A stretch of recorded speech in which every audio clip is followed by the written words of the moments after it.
दिल्ली के साबाहाज इलाके में साक्षी नाम की एक लड़की रहती थी जो कक्षा 10 में पढ़ती थी। उसी इलाके में साहिल खान नाम का एक मैकेनिक लड़का रहता था। साक्षी वहीं के रहने वाले लड़के प्रवीण से प्यार करती थी। साहिल रोज प्रवीण और साक्षी को देखता था। साहिल को साक्षी पसंद आ गई थी। साक्षी को कैसे फंसाऊं समझ में नहीं आ रहा है। मैं मुसलमान हूँ और वो हिंदू। वो मेरे मजहब को जानकर तुरंत रिजेक्ट कर देगी। साहिल एक योजना बनाता है। वो गले में रुद्राक्ष और हाथ में कलवा बांध लेता है ताकि साक्षी से दोस्ती कर सके। वह साक्षी से मिलने जाता है, उसे दोस्ती करता है और उसे अपना पूरा नाम नहीं बताता है। उसे अपना नाम केवल साहिल ही बताता है। गले में रुद्राक्ष देखकर साक्षी को कोई शक नहीं होता और वो साहिल से दोस्ती कर लेती है। साक्षी की उम्र केवल 14 वर्ष थी और वह प्रवीण से कहती है, प्रवीण, हमें शादी कर लेनी चाहिए। पागल हो क्या? हम हिंदू हैं, मुसलमान नहीं। अभी तुम 14 वर्ष की हो और हिंदुओं में लड़की की उम्र 18 साल होनी चाहिए। प्रवीण सीधे सीधे इनकार कर देता है। इस बात पर साक्षी गुस्सा हो जाती है और वह अपने नए दोस्त साहिल के पास आती है और अपना दुख बताती है। साहिल इसी मौके का इंतजार में था। बस फिर क्या था, साहिल साक्षी को प्रवीण के बारे में भड़काना शुरू कर देता है और उसे प्रवीण से ब्रेकअप करने के लिए कहता है। साक्षी प्रवीण के पास जाती है। धोखेबाज प्रवीण, अब से मेरा और तुम्हारा कोई रिश्ता नहीं है। अब से मैं साहिल से प्यार करती हूँ और साहिल के साथ ही शादी करूंगी। यह कहकर वह चली जाती है। साहिल बहुत खुश हो जाता है और दोनों घूमने और रोमांस करने लगते हैं। जब साहिल को विश्वास हो जाता है कि साक्षी उसकी हो गई है तो वह साक्षी से कहता है, साक्षी, हमें शादी कर लेनी चाहिए। साक्षी यह सुनकर खुश हो जाती है, लेकिन फिर वह सोच में पड़ जाती है और कहती है, लेकिन यह कैसे संभव है? हम तो हिंदू हैं और हिंदू में लड़की की उम्र 18 वर्ष होनी चाहिए। हमारी शादी कैसे हो सकती है? हिंदुओं में नहीं हो सकती, लेकिन मुसलमानों में तो हो सकती है ना। मतलब? मैं समझी नहीं। हाँ, मुसलमानों में तो 6 साल की लड़की से 54 साल का कोई भी बुढ़ा शादी कर सकता है। कोई रोक टोक नहीं है। और तुम तो फिर भी 14 साल की हो और मैं 21 का। वो तो ठीक है, पर मैं ये नहीं समझ पा रही हूँ कि इसमें हम दोनों का क्या फायदा? हम दोनों तो हिंदू हैं। फायदा है, अगर तुम मुसलमान बन जाओ तो बस तुम्हें कलमा पढ़ना होगा और तुम मुसलमान बन जाओगी। मैं मुसलमान बन जाऊं और तुम? मैं तो पहले से ही मुसलमान हूँ। तुम मुसलमान हो? हाँ, मैं मुसलमान हूँ। 10 काफिर पर अकेला भारी हूँ। तो तुम रुद्राक्ष क्यों पहनते हो? तुमसे दोस्ती करने के लिए, तुम्हें मुसलमान बनाकर शादी करने के लिए। तुम्हारा असली नाम क्या है? मोहम्मद साहिल खान। मोहम्मद साहिल खान? साक्षी को बहुत बड़ा झटका लगता है और वो बेहोश होकर गिरने लगती है, परंतु फिर वह अपने आप को संभालते हुए खड़ी हो जाती है और कहती है, इसका मतलब मैं एक कटमुल्ले से प्यार करने लगी थी। छी साहिल, आज से हमारा तुम्हारा ब्रेकअप। क्या? लेकिन तुम ऐसा क्यों कर रही हो? क्योंकि मैंने केरला स्टोरी मूवी देखी है और मुझे पता है कटमुल्लों का इरादा क्या होता है। साक्षी, मैं एक मुल्ला हूँ और मुल्ले से बेवफाई की सजा मौत होती है। ऊपर वाला हमें इसकी इजाजत देता है। तुम्हारी और तुम्हारे ऊपर वाले की ऐसी की तैसी। साक्षी, काफिर लड़की, तेरी इतनी हिम्मत? हाँ, मेरी इतनी हिम्मत है। धोखेबाज, तूने सोच कैसे लिया कि मैं तेरी जैसे मुल्ले से प्यार और शादी करूंगी? मैं जा रही हूँ और अब कभी भी अपनी भद्दी शक्ल मत दिखाना, नहीं तो तुझे 72 हूरों के पास पहुँचाने का पूरा इंतजाम कर दूंगी। यह कहकर साक्षी वहाँ से चली जाती है। उसके बाद साक्षी प्रवीण के पास जाती है, अपने और साहिल के बारे में हुए सारी घटना के बारे में बताती है। कोई बात नहीं साक्षी, सुबह का भूला यदि शाम को याद आ जाए तो उसे भूला नहीं कहते। तुम बच गई उससे, यही बहुत बड़ी बात है। उसके बाद साक्षी प्रवीण की नई बाइक देखती है और पूछती है, प्रवीण, तुमने ये नई बाइक कब खरीदी है? बस कल ही खरीदी है। क्या तुम घूमने चलोगी? हाँ, चलूंगी। दोनों बाइक पर घूमने चले जाते हैं और खूब मजे लेते हैं। दोनों रोज बाइक से घूमने जाते हैं एक दिन साहिल ने दोनों को बाइक पे घूमते हुए देख लेता है और कहता है, अच्छा, तो बाइक से घूम रही है प्रवीण के साथ। अब समझ में आया मुझको क्यों छोड़ा था, केवल बाइक के लिए। अब मैं इसको सबक सिखाऊंगा। इधर साक्षी प्रवीण के लिए प्रवीण के नाम का टैटू बनवाती है। प्रवीण यह देखकर बहुत खुश हो जाता है। एक दिन साहिल साक्षी से मिलने आता है। तू कितनी बेशर्म लड़की है, तूने केवल एक बाइक के लिए मुझे छोड़ दिया।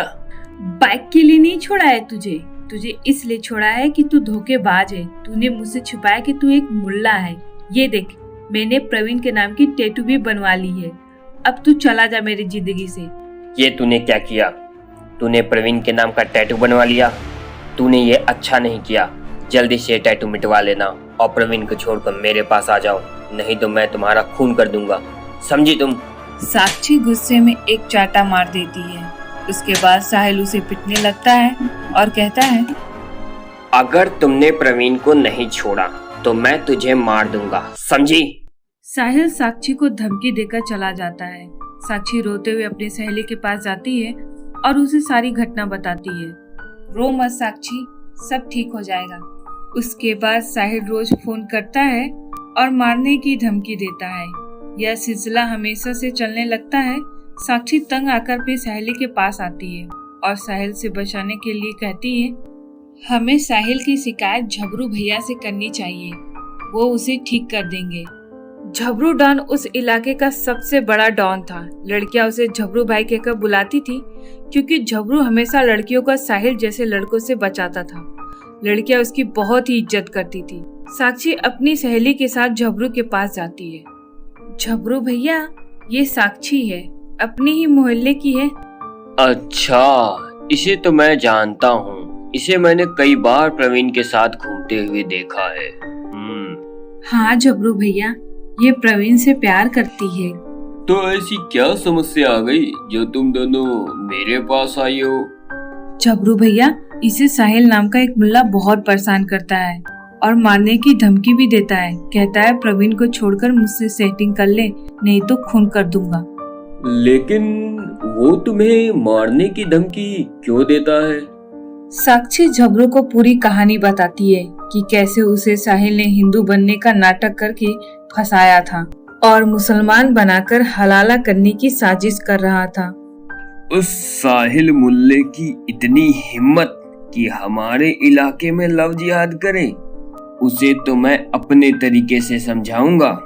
झबरू भैया, मारपीट अभी मत करना, बस उसे एक बार समझा देना। तुम उसे पेट्रोल पंप पर बुलाओ, हम उससे वहीं बात करेंगे। साक्षी साहिल को फोन करती है। साहिल, मुझे तुमसे मिलना है, पेट्रोल पंप पे आ जाओगे?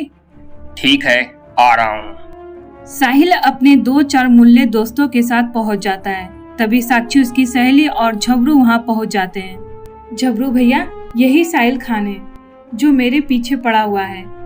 साहिल झबरू को देखकर घबरा जाता है और चुपचाप खड़ा रहता है। झबरू साहिल का कॉलर पकड़ लेता है। क्यों बे मुल्ले, तू मेरे इलाके में लव जिहाद करेगा? है, तू लड़कियों को धमकाएगा? बोल, करेगा ऐसा दोबारा? नहीं नहीं झबरू भाई, मुझे माफ कर दो, ऐसी गलती दोबारा नहीं करूंगा।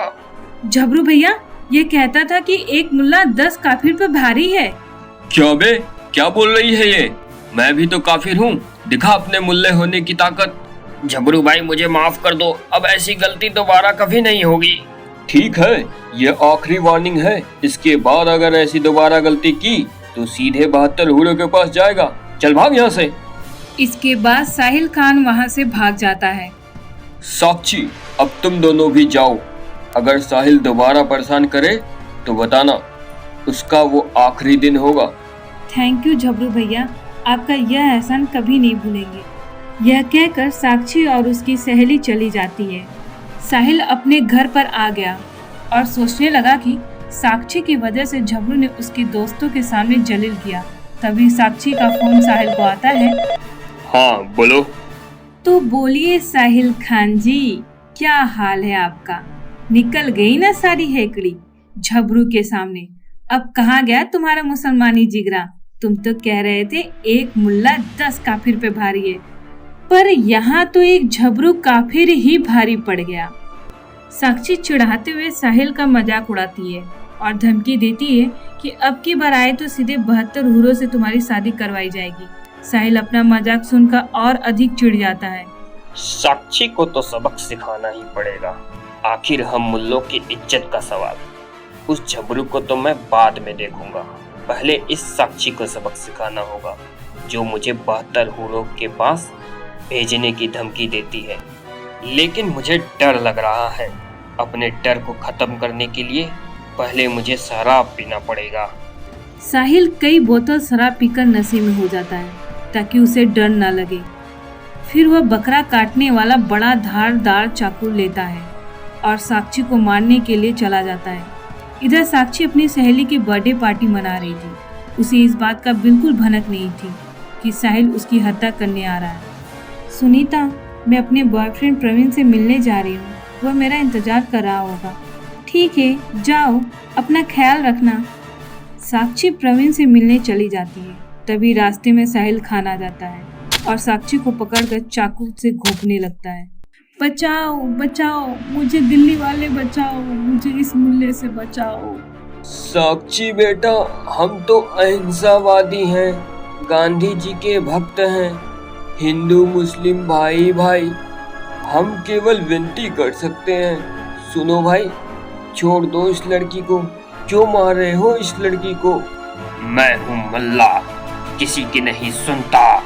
साहिल लगातार 16 चाकू घोंपकर उसे सारे शरीर के अंग निकाल देता है। इतने पर भी साहिल को सुकून नहीं मिलता है। वह एक बड़ा सा भारी सा पत्थर उठाता है और साक्षी के ऊपर 5 बार फेंक देता है। साक्षी का पूरा सिर कुचल देता है।